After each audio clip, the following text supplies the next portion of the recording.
further ado, go ahead. Hey, y'all. I thought it would be appropriate to greet everybody with a traditional Southern greeting. So, hello, my people. Today we are covering the National Arab Orchestra, which I know some people would view as a choice for the United States of America. There's so much to choose from in terms of just like the vastness of offerings in terms of like music and art and film. There's a lot to choose from. But the reason why I chose this specific piece goes back to the essence, the history, the foundation of the United States of America. And to do that, we have to acknowledge two dark truths about the formation of the nation, which is that it is built on stolen land and with stolen labor. And after that, there have been massive waves of immigration for hundreds of years. But when people talk about the waves of immigration in the United States, they usually do refer to mostly starting from the 19th century up to modern day. All of that has left a huge mark on our culture, whether it be through music, visual arts, food, everything. It is impossible to talk about, for instance, the music scene in the United States without talking about the multiculturalism of this nation and its history. So we're moving to the next slide. Whoa, there we go. So, as a simple example of what I'm talking about, some famous genres of music like the jazz and blues are directly tied to the Africans who were brought across the Atlantic Ocean in ships and enslaved. There are ties to the hymnals that were sung by enslaved Africans in the fields. There are ties to actually the Muslim call of prayer in terms of like the intonation and tone in blues music and jazz as well. And from jazz and blues, we have gotten other genres of music such as rock, hip hop, R&B. Multiculturalism is a thread woven into the fabric of the United States with the large waves of immigration that have been happening since the 19th century, whether it's from Ireland, Germany, Italy, China. It's effectively across the globe. I believe that there's an estimated over 300 languages that are being spoken in the United States, It's and that goes from 250 like now. it's 250 Yeah, I know now. that. Yeah, 250. No, wait, more than 250. I have to check the ethnologue, but it's 200 and something. Not quite Let 300. me let me Let me double check the check. ethnologue. Check the ethnologue because the ethnologue will tell you the It's saying 350 different languages, and that's is including that the languages ethnologue like data? Navajo. This is off of Times from the Census Bureau. Because sometimes they will include dialect and the ethnologue will include Yeah. language families. Hold on. I'm gonna look at this. hmm Yeah, Because this is according to the Census Bureau. okay. I'm gonna also compare with that.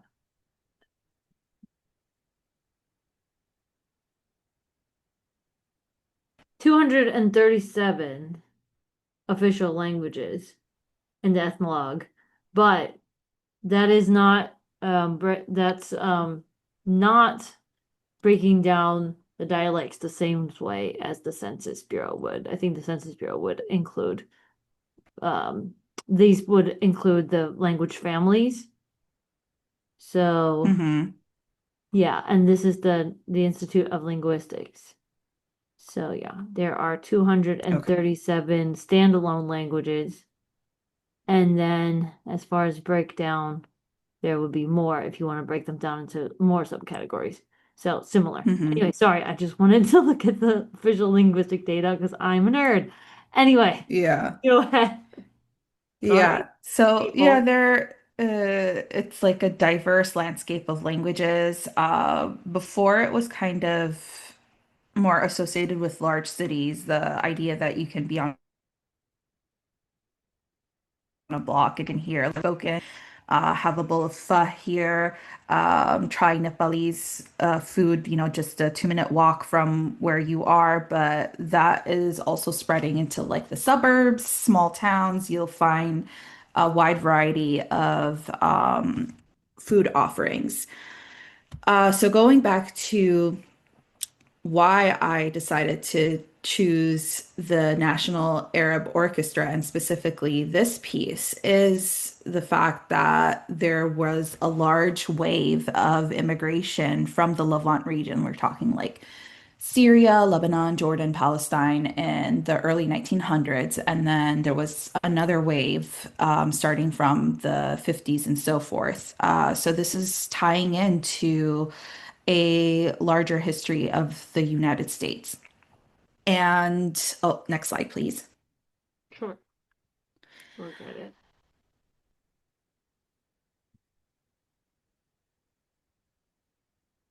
Did it show up? Yes.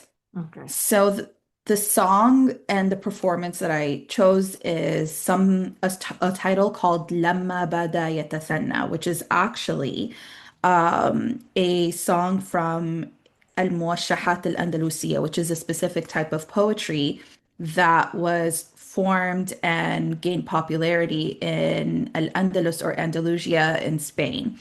Also, another interfaith diverse part of history and the world. So there is that connection there as well. To give a little background information on the National Arab Orchestra, it began in 2009 as a student ensemble at University of Michigan. It was started and directed by Michael Ibrahim, who is of Syrian origin. This is a multi-faith and intergenerational endeavor.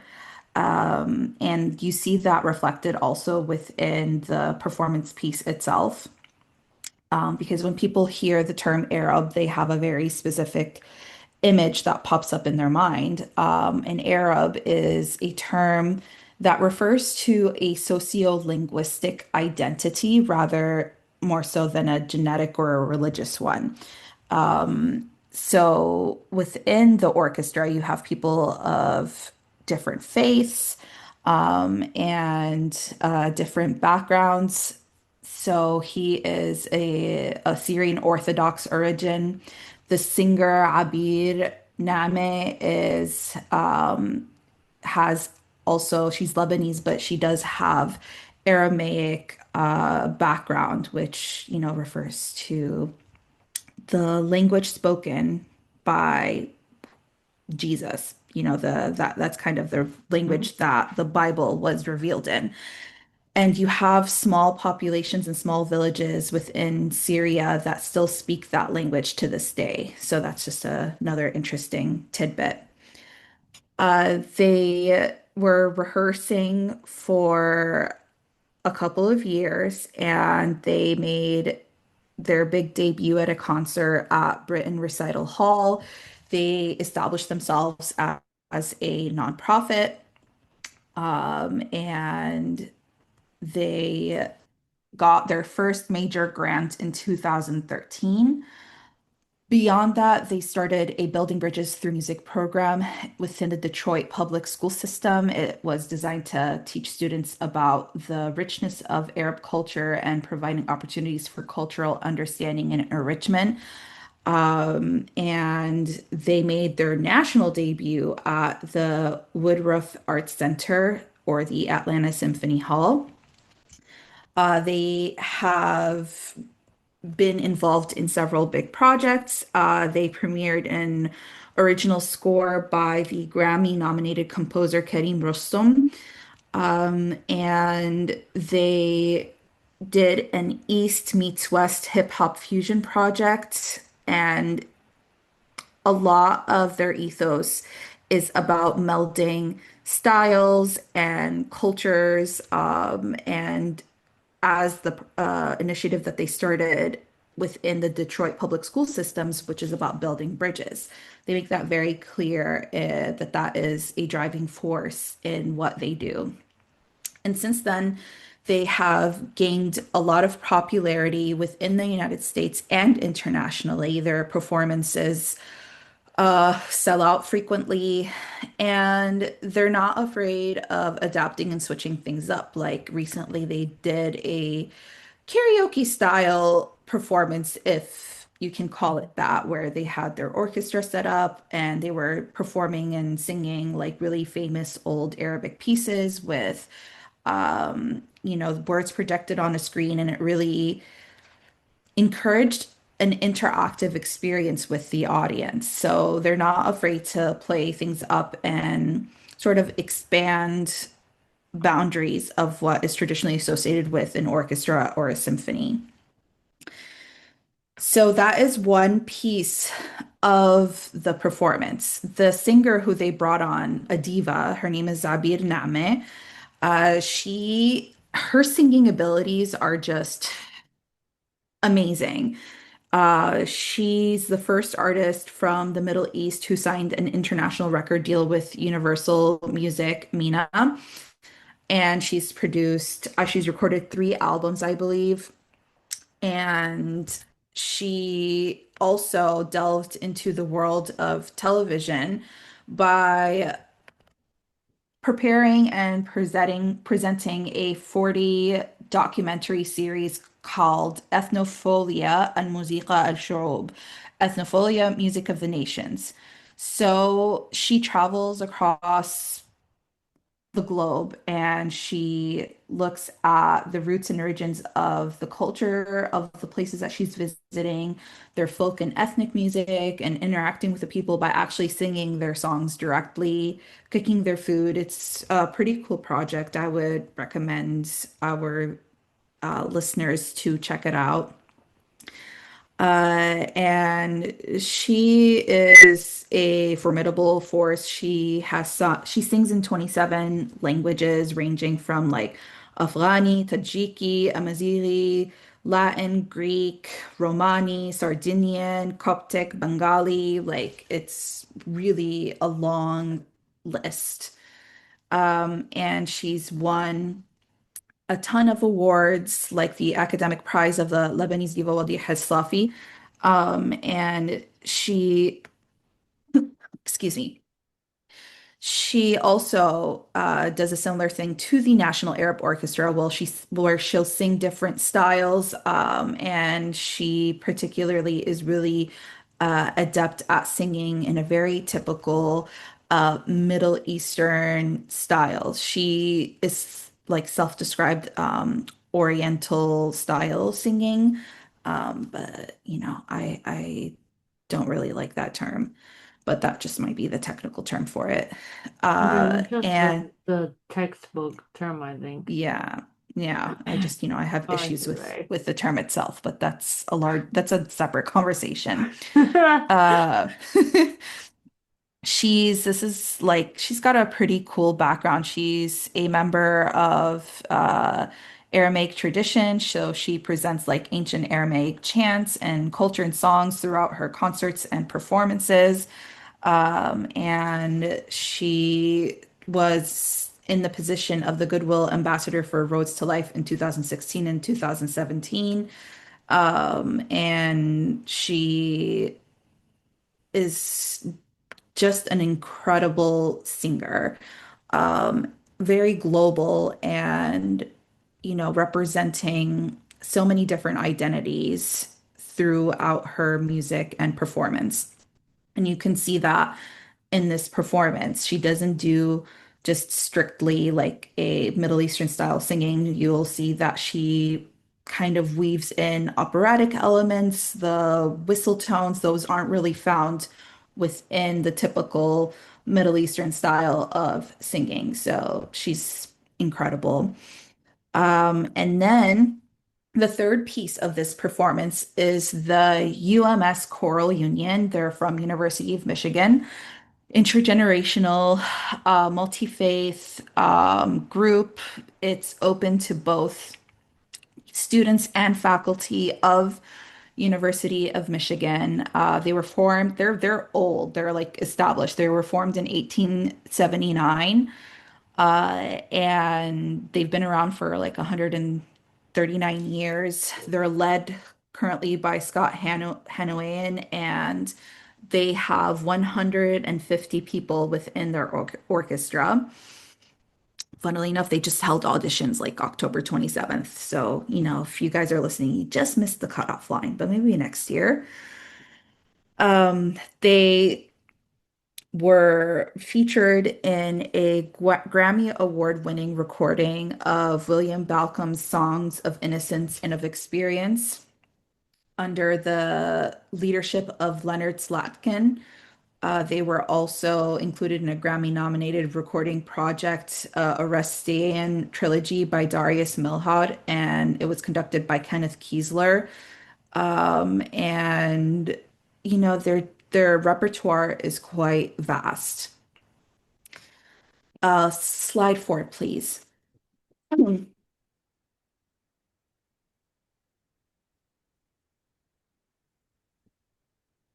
Okay. الموشحات لما بدا يتثنى. So this is what I had mentioned earlier. So it's called الموشحات الأندلسية, but if you want to look it up on the internet, it's more commonly referred to as just muwashshah, which just refers to the singular. And it's this poetic form that came out within the Iberian Peninsula in the late 10th century, early 11th century. So we're talking about poetry that has been around for like over 1,000 years. And again, it's a testament to the diversity of that time era, whether it's diversity of like ethnic groups and religions found in the area.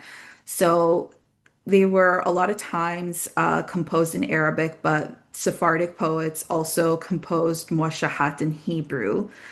And there could be a mixture of Arabic, Romance languages, Hebrew, or it could just mainly be in Arabic. They're very like colloquially known to be like very long Mm-hmm. poetry. So sometimes if someone is launching a long monologue, or if they're just in not hysterics but crying for a long time, someone will be like, "Oh dear, they're starting a muwashshah on us." So that's kind of like the association with it, just as a joking way, but it does have a very long and rich tradition, and it is still being recited to this day.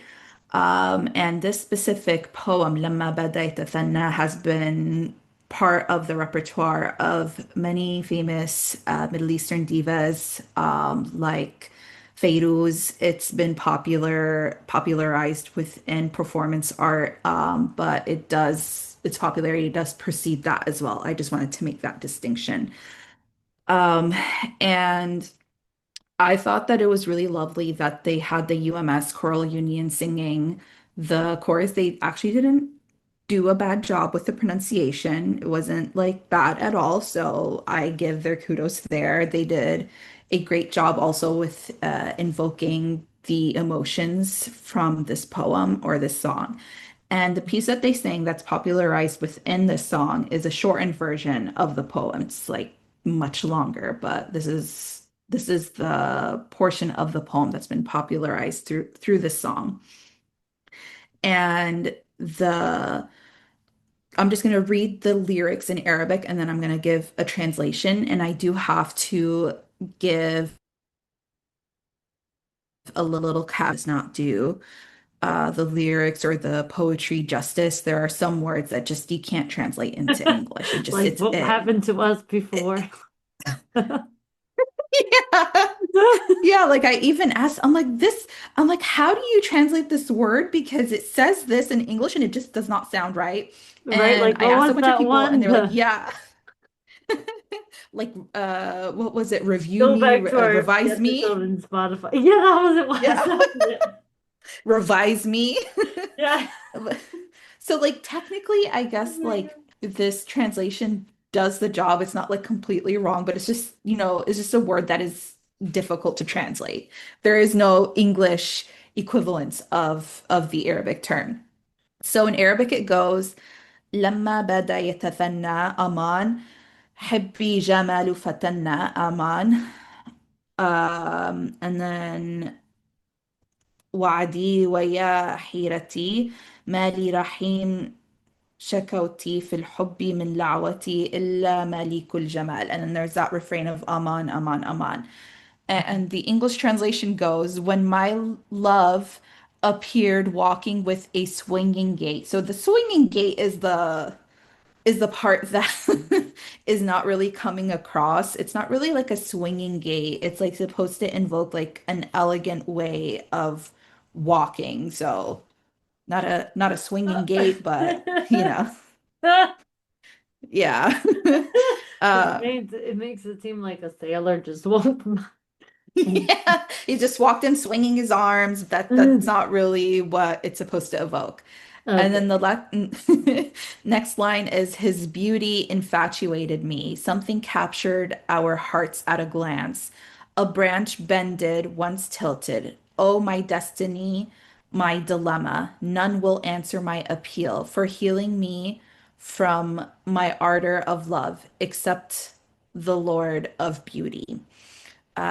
And this is like about the translation, but I do want to give a little background information on something that you may have seen in the performance, which is kind of like the interactive nature of the performance, especially like I think in the middle of the mark where she kind of like not ad libs but like freestyles Aman. That's common a lot within these types of performances. And then you see people, you not see, you hear people clapping and going Allah and like clapping their hands and things like that. That's considered a part of the culture. It's not like really meant to be disrespectful or Why would it unprofessional. be disrespectful Yeah. in a concert? Yeah. So, like there's a certain association of behaviors with like symphonies and But in orchestra. symphony, you can do that. That's normal. I don't know. Yeah. Yeah. Maybe not in your culture, but Yeah. No, in this culture, in our culture, that is very normal to, okay, then I don't, yeah. maybe not in some people's culture, but it's normal Yeah. to express. Yeah. So this is like the like exclamations, whistling, Allah, things like that. That's like very much part of the culture. And I just wanted to bring in a interesting little tidbit Do. about the the term ole. And Mm-hmm. yes, Yes. yes. So there is a reason why I'm bringing it up, Yes, I especially in know. regards to Go for this it. performance.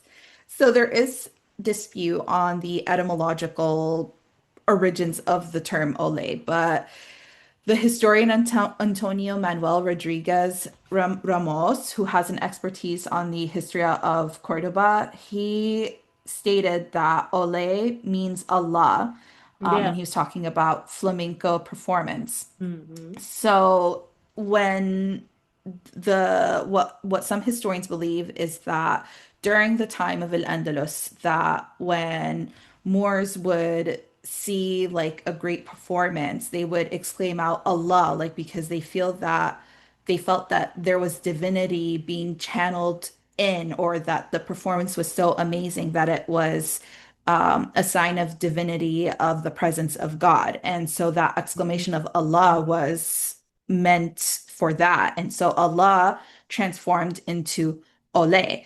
And that you see that happening within the performance, like when she was Mm-hmm. going kind of like freestyling Aman, you heard someone say Allah. And so I thought that that was an interesting thing to make that point, considering the history of the poem and its origins. Uh, so that is that for that slide. Next slide, please.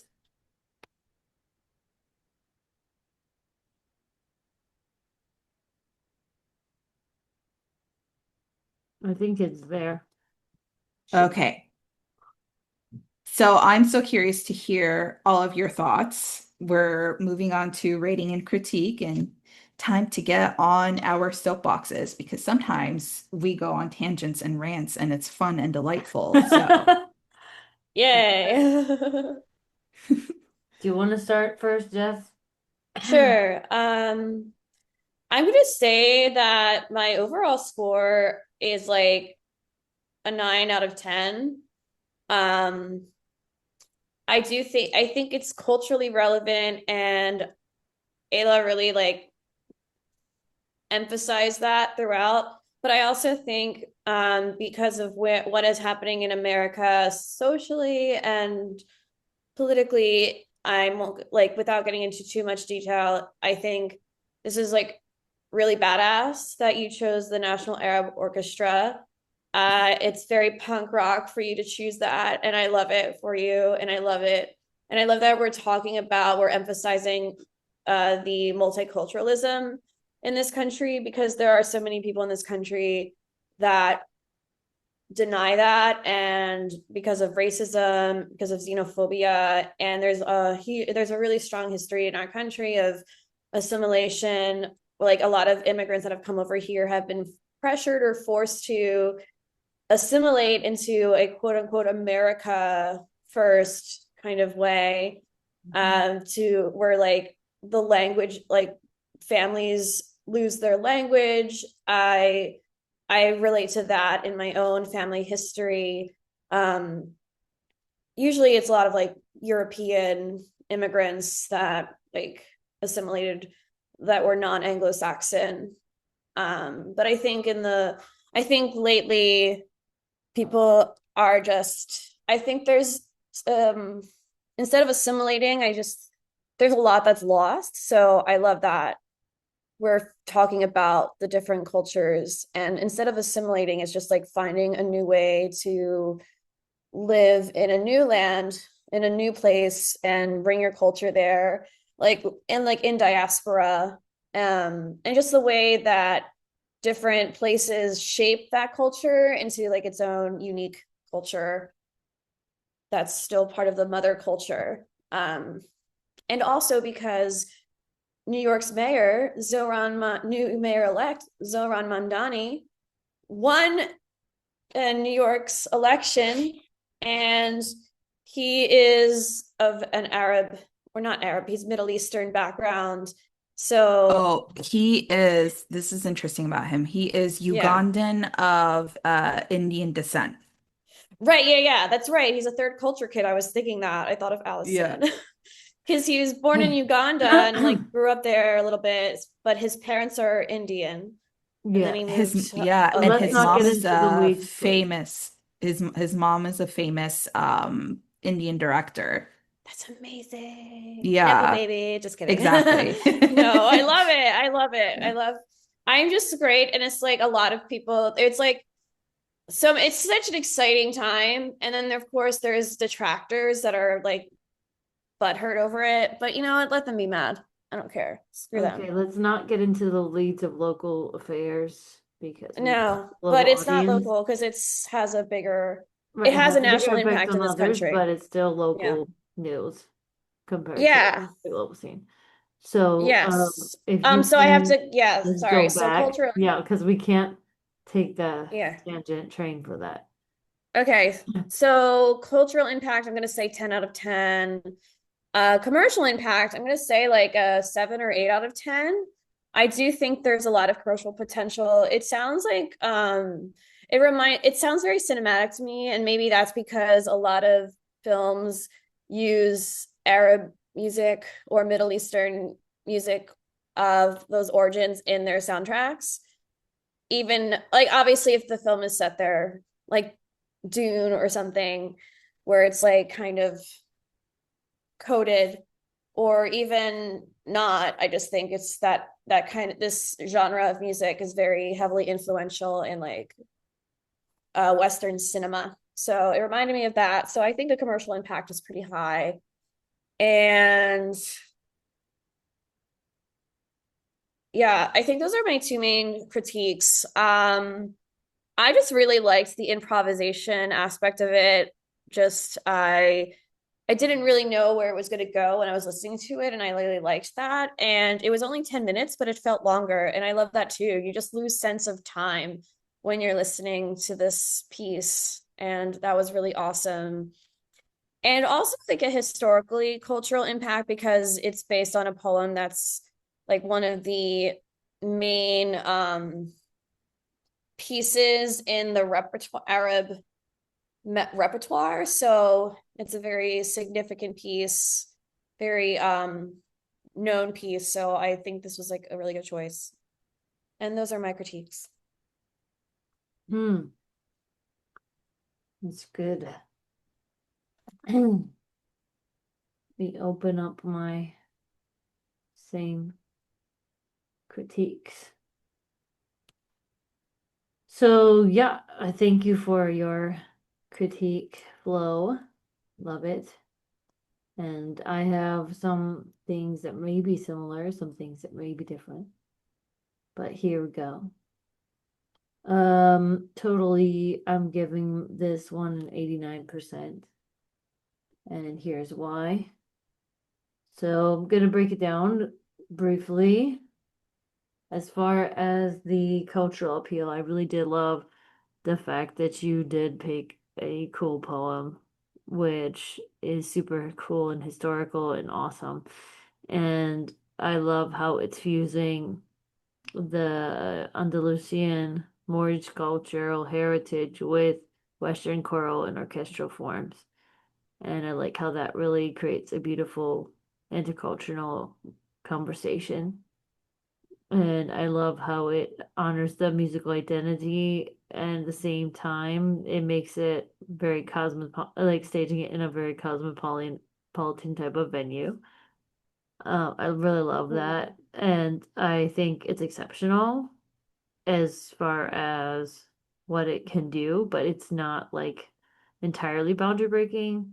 So I'll give it a 9. As far as the popular appeal, I would give that 9. It reached about 5 million views, etc. in YouTube, which I think is good. And the house was all packed out. And I think it does offer a broad engagement. And it's lyrically accessible and visually nice. Like there was nothing wrong with the cinematography. And that would attract both artsy connoisseur music nerds and casual listeners, so that really gave it a nice digital popularity. As far as the legacy and of course popularity in person, which I could appreciate. Legacy and historical significance, I would say it's definitely nice to see this revival of the form, and I think it's very valuable. And though it might not redefine the whole concert practice, it definitely raises the bar to include Arabic traditional classical music in other kinds of settings.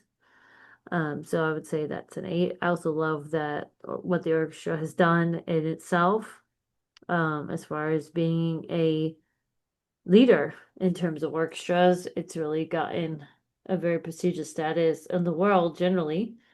And so I really appreciated it coming up to that time. Additionally, for Mastery of Medium, I would say 9. In the orchestration, I like how it tunes between equal temperament and the different inflections, and has a very nice balanced choral instrumental texture, which requires a lot of work and virtuosity. And of course, Abeer's microtonal precision, pacing, phrasing. Oh, fantastic. The only thing, of course, would be like a few limitations to the hall itself, but I'd say that's a 9. And as far as clear purpose and intention, obviously, is to celebrate the musical heritage in dialogue with Western forms. So Arabic heritage and heritage cultures and dialogue with Western forms, and I think that's really beautiful. And I think the aesthetic decisions from the arrangements to singing definitely reinforce this. So that's a 10. And as far as the symbolism, I would say definitely uses great musical symbolism. So the harmonic layering functions a lot as a metaphor for this coexistence, so to speak, of the two cultures together and cultural groups, I mean. And for the example, the orchestral color operates very nicely and symbolically, even if you don't know what the lyrics mean. It's you can kind of feel it. Then as far as the storytelling, it's definitely emotional and narrative at the same time, and it adds such a beautiful, I'd say, contour to dynamic contrast, but it remains lyric and cyclic, which is what I like as well when you want to listen to music. It's almost like, in some ways, almost like a meditation to me. Um, Beautiful meditation. So that'd be 8, and then the quality, of course. Singer's vocal control was incredible. Choral diction and of course the ensemble's unity was fantastic. And again, the sincerity and technical precision of the orchestra and everyone singing, of course, yeah, it's world class. So that's a 10. As far as technical quality, I would say it's very high in terms of fidelity, engineering, camera work, and the hall acoustics were decent. Um, Effective ROI is a 9. So the previous was a 9 because only a little bit of bleed from the audience, but I think they meant to do that. So, but some of the audience noise was not like, I would say could have had a little better editing than the effective return on investment. I think because it has good institutional funding, it does yield, like Ayla was saying, the very good uh cultural and educational return for what they do in the community and stuff. And the brand generates a lot of digital revenue and enhances the intercultural literacy, which I think is really important. And then we can see the market appeal, which I would say is an 8. So within the world of music and classical fusion, the work, of course, is in healthy demand. However, the text itself, of course, being what it is, would be a little bit niche for some audiences because it's not in like the some of the language groups that I mean say languages that would be more popular as far as concert experiences that are more global. So I think it's cool to see the collaboration that happened, and it really made me happy to listen to it. And so thank you for picking it because I think it was great. Thank you both for sharing your thoughts. I really appreciate it. This piece has a lot of meaning for me. Uh, Growing up, I like the just seeing the instruments that were being played brought back memories from when I would visit, overseas, and I would see like my uncle pull out like the little guitar like instrument that you guys saw at the front that's called oud. So he had one too, and it had like these beautiful engravings and filigree, and seeing those instruments at front brought back a lot of memories. And the a lot of the people who settled in North Africa now, a lot of them are descendant from people who were in Al-Andalus and, left during the Inquisition. And so that one of them would be my family. So we do have ties to the area. And yeah, the song, the poetry is very much still a part of the culture to this day. And I really enjoyed this iteration of it and this take on it. And I wanted to actually share a quote from the conductor himself. They had an interview with him, Michael Ibrahim. He's a conductor and the founder of the National Arab Orchestra, and he's got the educational background and the passion He's for very it. peppy. Sorry, what? He's very peppy. Yeah. He's very passionate about it. Like I was listening to his interview and I'm like this man definitely like because I think it takes a lot to start and run this project for what like Rather. 16 years now. Hmm. Yeah, so this was a quote that I got from one of his interviews. So he was asked the question of what he feels differentiates Arabic music from other global music traditions. And he said, aside, from the sounds, the instruments, the words, our music is emotions. We are an emotional people, and it comes out in our art. I feel like that matches my personality, as I'm also an emotional person. And, Fair. yeah, yeah. So I thought that that was a interesting quote to share. I feel like his that definitely does come out in this performance through him, and it does sum up. Like it is a very emotional performance, and it just oozes out everywhere. Emotions galore. But Um, what I really like want to add to that is with the emotional impact is the thing about this genre of music is that even if you don't think about the technical aspects of it, or if you don't know much about music, you can sort of just turn your brain off and just kind of like and just really get into it, and it just takes you on a Mm. journey emotionally. It's mhm, just it really creates a scene. It really creates just like it really puts you almost out of your body, or very in, I would say very present in your body, because it just the emotional quality of the music, and it just taps into our own intuitive emotions. And mhm. um it was, and especially this piece, like the singing, and I love the operatic, her vocal range was See, incredible. my goodness, yes. She's And classical like the way trained the too, note she ended on, that like I was like, right? dang. I was like, girl. You I was gotta like, sing. wow. Yes. Yeah, it was so beautiful. So it's cool that you could tell she has like she's classically trained in both like Arab tradition, but also probably Yeah. Western. Double classically trained, like Double mom. classical, double Yeah. classical, double Yeah. whammy.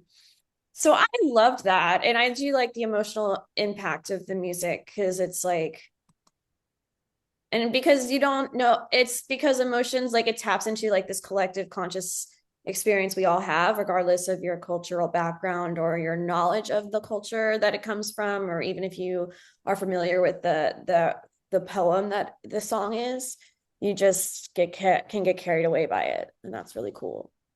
Hmm. Yeah. She was fantastic. Like she deserves a lot more hype than she has. Mm-hmm. And I thought that she was just technically fantastic and she was very emotive and her tone was so beautiful and clear and just gets you choked up. Like Mm-hmm. I remember sent this to an Indonesian friend who does not know Arabic at all. But the friend was like, they were like, I was getting choked up, and I don't even know what the song is about, but just everything together, all the elements together was, Mm-hmm.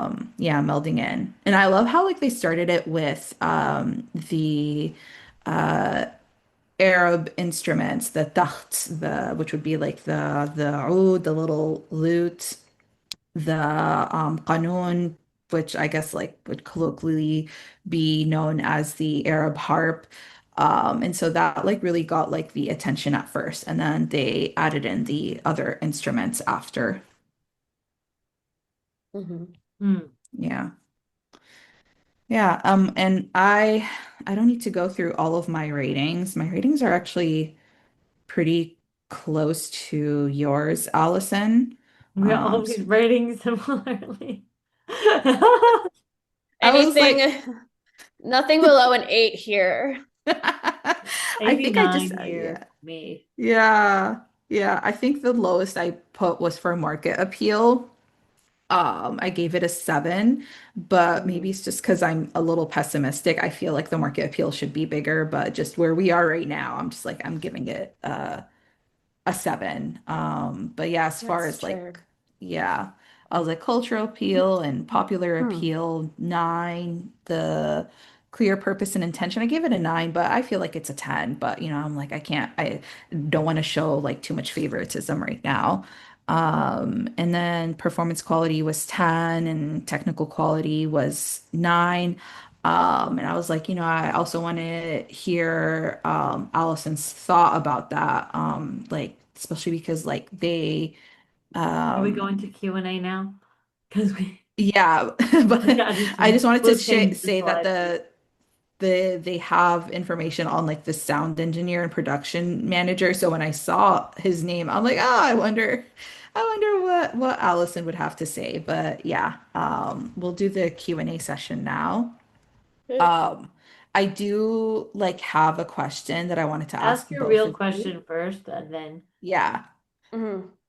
Yes. So this is my question. Considering the piece that we have discussed today, and how it melds different traditions and different styles of music, what is a current artist or piece that you've listened to recently that also does a beautiful job of that, of like blurring lines between genres or traditions, and creating something kind of new? The new song by Rosalia Bernheim.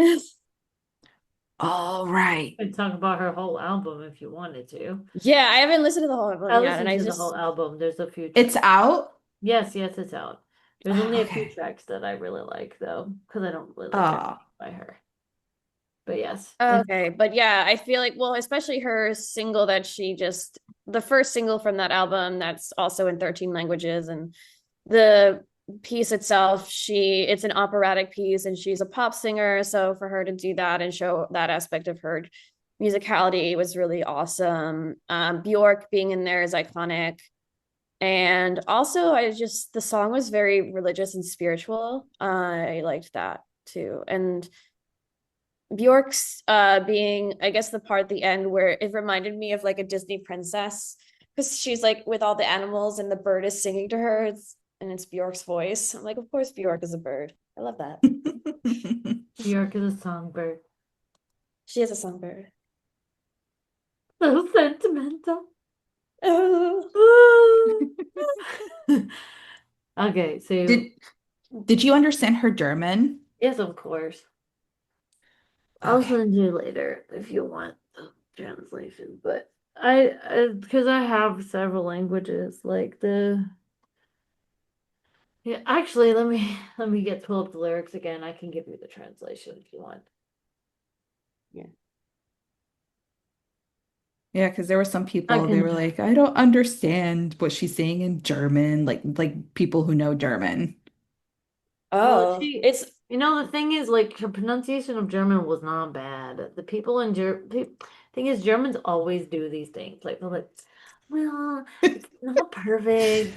So just let them go. it That's also could have been the music that influenced like certain emphasis on syllables and just the way she sang certain the way she words. sings certain things is what it is. Okay. Yeah, just how it Okay. fits Just into a the minute, I'm getting composition. the pulling up the lyrics again.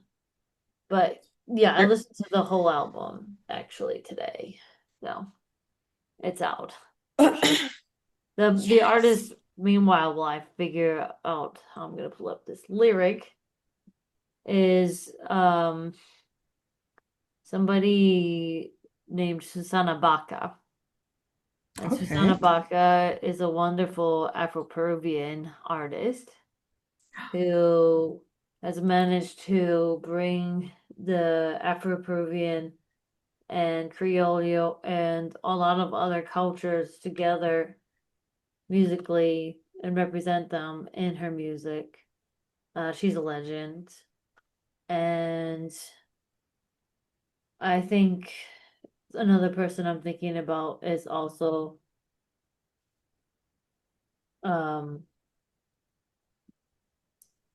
somebody by the name of course, you should all know Angelique Kidjo, who really also does a lot with combining styles and bringing different genres to light, and she's up for Grammy consideration also. All right, so Ooh. I'm ready to give you guys the German thing.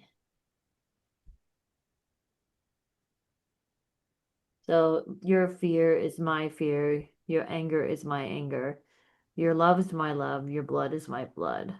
The flame goes into my brain as a bear, as a bear, like a teddy bear. I keep many things in my heart, and for this, my heart is so heavy. Your fear is my fear. Your anger is my anger. Your love is my love. Your blood is my blood. I know very well what I am. Tenderness for coffee. I'm only a little, what's that word in English? I'm only a sugar cube. I know that heat fills me. I know that I disappear. When you come is when I leave. His fear is my fear. His anger is my anger. This is divine intervention. His love is my love. His blood is my blood. Oh my God, that's so cool because she in the video she was eating a sugar cube. Yeah, Yeah. Love that. that's the lyric. And then that's why Wow. she says later, she says the only way to save us is through divine intervention. And another one of her songs, she's talking uh, about you can't love the world and love God at the same time. And she's talking about she'll love God, love the world first, and love God later. She has a lot of very thoughtful stuff in her music. That That's song. But I want cool. to bring up something by Susanna Baca Hmm. because I Yeah. love Susanna Baca. I'll tell you a little What bit do more about her because she's really cool. And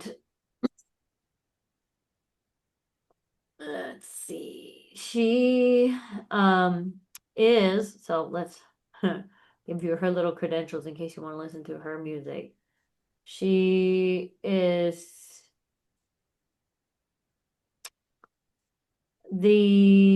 she's from a musical family as well.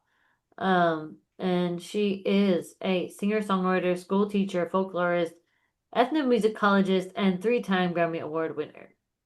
So that's how she is. And she mixes traditional and contemporary music, and the band focuses on indigenous Peruvian instruments like cajon, whose origin, of course, learns is from fruit crates, and udu, which is a clay pot, and quijada, which is like the jawbone of donkey, and chico, which is gourds, as well as acoustic guitars, electric uprights, and baby bass. And many of her songs are based on the traditional forms like lando or vals, but she also includes Cuban and Brazilian music. And basically, her debut album for the label Luca Bob, which was produced by Greg Landau, was what brought her to world audiences outside of Peru. But she is a really amazing artist. And so if you listen to her, you can experience the goodness of that woman. Absolutely fantastic artist, legend. She Pretty sounds much. amazing. She's awesome. So Susanna Baca, and of course, if you want another artist, pick Angelique Kidjo, who is now up for her Grammy nomination, and hopefully she will win it because she deserves it. We'll root for her too. I think that the Grammys didn't happen yet, right? I just know she was. No. Yeah, I didn't think they did. Okay, good. I'm not too stuck in the mud with these shows.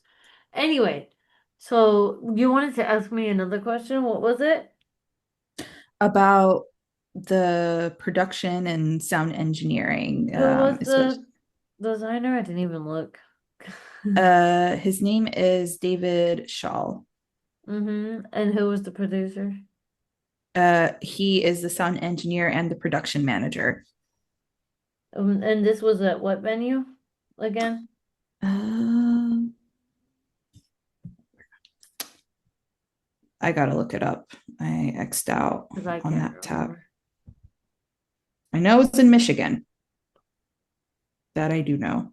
It's a nice venue. I can't remember the name of it. Yeah.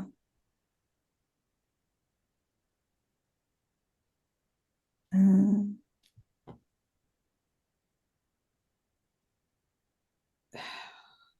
where was it? The Hill Auditorium, Ann Arbor, Michigan. Oh yeah, it's nice. It's near the university. Yeah, I don't know that designer, but I do know the venue. So I have Oh, some okay. thoughts about the sound guy. Sorry, dude. Small world. The venue's nice. Yeah. Okay. So does anyone Uh, else have other questions to add, like Jess Um, or me or I don't have any anyone? questions. I'm good.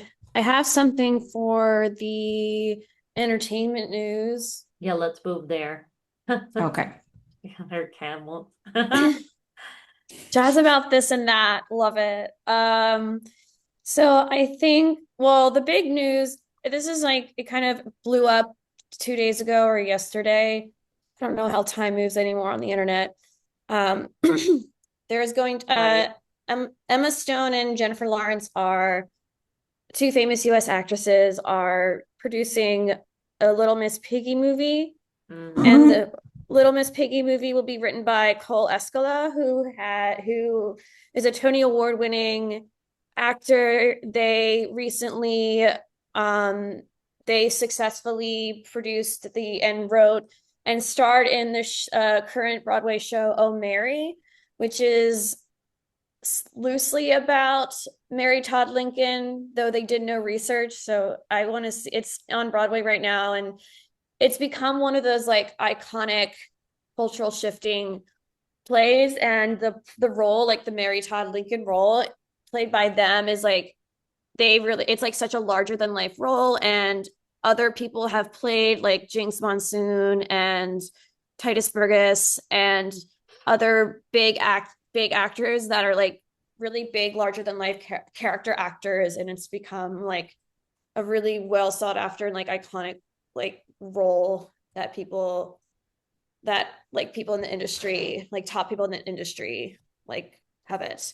So I'm just excited. The Mhm. Little Miss Piggy movie, like her little center thing. So all the divas of the world can assemble um under Little Miss Piggy, who is also a polarizing figure in that little universe, because in the Muppet universe, because I think because she's a diva, but I love that. She's an opera diva. She's a She's an total. opera diva, yeah. We'll toast to her. Toast to the. Toast to her. I can't wait to see what that movie is and That could what be it's gonna very be. funny, actually, especially It's gonna because be Jennifer Lawrence is there producing it. yeah. With I Emma don't know if they're gonna Stone. be in it, but they're definitely Well, they're producing it. producing it, so I'm sure it's gonna be funny. Yeah, it's gonna be great. And then Cole Escola writing it, it's gonna be hilarious. Yeah. I wonder if Cole Escola will be Miss Piggy. That would be just Oh, that'd be Yeah, who really knows? funny. we don't know yet, but like we know that they're writing it. So Okay, that could be very interesting. So you ready for relevant news as well? I will give you one. Yes. This is from Theatre Royal Haymarket in London, and this is from The Guardian, and this came out this week, so it's not too old. And basically, David Harewood is going to play Othello again after Ooh. his debut as the first African descent actor to play that role in London almost 30 years ago, which I think is very interesting. And he is joined by, sorry, not going to, he is joined by Toby Jones, Caitlin Fitzgerald, and they are running it right now. And I think what's very interesting is that um, what happens here is that Caitlin Fitzgerald as Demanda is a very interesting blend of strength and fearfulness, as the Guardian said. And though her they commented her accent is terrible. Oh But no. they said her US accent gargled with Irish, it seems. Oh. Oh But no. apart from that, that her American accent gargled with Irish, it seems. Apart from them slapping her about with that though, I think that it's a very interesting cast, and the set they said is pretty pretty well done. And of Mhm. course, Master Harwood as Othello is something that is a one of a kind experience because he really does know how to do that role, that tragedy so well. And Mm. as the Guardian said though, it's impressive, but you are not always swept in. This is an unanchored Othello afloat against its shifting shades of sky. This is both its weakness and its strength. So I think it's a very interesting version of Othello because of this. And if you are in London, you can see it until 17 January at the Royal Haymarket Theatre. And I wanted to Thank share you that for that. because I think Othello is very interesting. And the fact that David Harewood was the first one of African descent to ever grace the stage in that role in London. I think it's pretty significant. Mhm. Oh, that was so tragic. I Yeah, remember enjoying and being frustrated by that play, as I is may have to my watch it reaction. today again Yeah. because I'm inspired to watch it again. Oh, Yeah. Othello. I really there is a film with Claire Danes. Hold on a second. Um it's good. It's like and Billy Crudup. Hold on. Because it's like a film about like acting in like Restoration era when women were first becoming allowed to be on the stage, and they did a scene from Othello. Oh, Also, This show is staged, and guys, speaking of the women thing, I'm going to share yeah. with you something that one of my interns did, where they edited together various for one of their projects. They edited to showcase. They edited together various films about women's rights and suffrage and stuff like that. And we oh, can watch it offline because I think they did it as a Yeah. project, so like they're not trying to sell it. But we yeah, can't show it here because there's too much copyright material. But I'm gonna put it in the archive so you guys can watch it. Or we will watch it right after this, after we're yes, offline. But anyway, that's a side note. I So keep am going, Jess. You just Yeah, made me I'm think of really trying to find this film and I can't, but I own it literally. So I should know it. I hate it when that It's not showing happens. up. Oh, Stage Beauty. Oh Stage yes. beauty. Yes. Yeah, Yes. I thought it was in the 90s, so I was looking in her 90s and on IMDb, but it was came out in 2004. Oh, okay. So yeah, Stage Beauty, and it's cool because Billy Crudup's in it, and like he plays an actor, the one of the actors that played like all the girl parts. So, Mhm. and then Claire Danes shows up, is like, I'm an actress, and he's showing her how to like do stage stuff and like how to be a woman on stage, but she's like, and it shows like this like presentations of femininity and stuff, and that he like the gestures, and she's like infusing like she's like, no, like it comes from, like this emotional aspect of it and just the complexity of womanhood. And it's a really cool movie and really great like theater history and just really great theatrical and seeing like film actors who are also good stage actors. I always like that. Mhm. Makes sense. And it Also, I just want to it mention, centers around the staging of Othello, which is why I brought it up. yeah, that's good. That's good. And everyone should probably see it. I also want to Yes. mention that um Lady Anne Glenconner has now released a new book called Manners and Mischief. And if you want to learn about some very interesting history, you can check out this book. Reminds me, because we're talking about classics and things like this, and this lady, she's a lovely she's in her next era, even though she's quite old by now. And she makes really interesting books. I wanted to mention that, but I forgot. Oh, Manners and Mischief. A It's called Samantha. Manners and Oh, whoopsies. Mischief. That is an American Girl one. Whoopsies. I looked up, it said a Samantha classic. I'm like, I think that's a different one. Definitely not that. I love Samantha. I know. Is it Manor Definitely. A an A to Z of Royal Tales and That's Surprising exactly what it is, and it's good. Yay. It's Okay, I'll have to fantastic. check it out. You were telling me about this, Allison. It was scheduled to come out, and it came out. She wrote another one, which I Yay. was telling you about, but Uh-huh. Oh, she's pretty genius, and that's she has a lot of awesome. very interesting and funny stories in her funny life. And now she's old and living her best life after living another life before, and so she's just enjoying, Oh which I love. man. So I think we can wrap it here. So Okay. if everyone, unless anyone has anything further they would like to mention to the press, as we The say. river runneth dry on my part. Okay, fantastic.